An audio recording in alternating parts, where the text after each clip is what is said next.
அதாவது contempt of court ஆக்ட்னு இருக்கு. அது திமுக அவனுக்குமே தெரியாது. அவங்க வழக்கறிஞர் பிரிவில் இருக்கிறவனுக்கு தெரியாது. கண்டெம்ட் ஆஃப் கோர்ட் ஆக்ட்ல நீதிபதிகளின் உத்தரவை, நீதிமன்றத்தின் உத்தரவை நடைமுறைப்படுத்தலைன்னா 6 மாசம் வரை ஜெயில் தண்டனை கொடுக்கலாம். நம்ம தமிழ்நாட்டை சேர்ந்த உயர் நீதிபதி கல்கத்தால உயர் நீதிமன்ற நீதிபதியா இருந்தார். அவர் மேல கண்டெம்ட் ஆஃப் கோர்ட் 6 மாசம் உள்ள வச்சாங்க. 6 மாசம் கல்கத்தா ஜெயிலில் இருந்துட்டு தான் அவர் வெளியில் வந்தார்.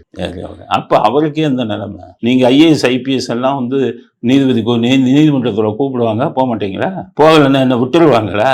எல்லாம் நான் என்ன சொல்றேன், நீதியரசருக்கு IAS IPS யார் உங்களுடைய நீதிமன்றத்தின் ஆணையை இது பண்ணலையோ, ஒபே பண்ணலையோ, கீழ்ப்படிகளையோ, அவர்களெல்லாம் 3 மாசம் ஜெயிலுக்கு அனுப்புங்க. IAS IPS 4 பேர் ஜெயிலுக்கு போயிட்டு வந்தாதான் திரும்பணும். IAS IPS காரன் இவங்கள மேல இது பண்றாங்க. அரசியல்வாதிகள் காலில் போய் விழுந்துறாங்க. நீதிமன்றத்திலேயோ நீதிபதி காலில் விழுகக்கூடாதுன்னு நினைக்கிறாங்க. இந்த நாட்டில் நீதித்துறைங்கிறது அது ஒரு தனி தூண். அவர்களுடைய இதுல யாரும் தலையிட முடியாது. அவங்க கொடுக்குற இதுல நீங்க இவங்களா நீதிமன்றமா இல்ல அரசியல்வாதி?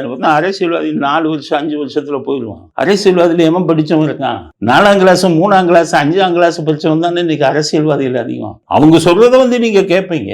நீதிபதி அவ்வளவு சட்டம் படிச்சு அவ்வளவு நியாயத்தையும் தர்மத்தையும் நிலைநாட்டக்கூடிய தீர்ப்புகளை கொடுப்பாரு. அவங்களுக்கு நீங்க பணிஞ்சு போக மாட்டீங்களா? அதனால நீதியரசர்களுக்கு சொல்றேன், சட்டத்தின் வலிமை என்பதை இந்த IAS IPS அதிகாரிகளுக்கு நீங்கள் காட்ட வேண்டும். அதில் ஒரு சிலரை நீங்கள் சிறைக்கு அனுப்ப வேண்டும். அப்பதான் நாட்டுல ஒரு பயம் இருக்கும். இல்லைன்னா நம்மளை நீதிமன்றம் ஒன்றும் செய்ய முடியாதுங்கிற எண்ணம்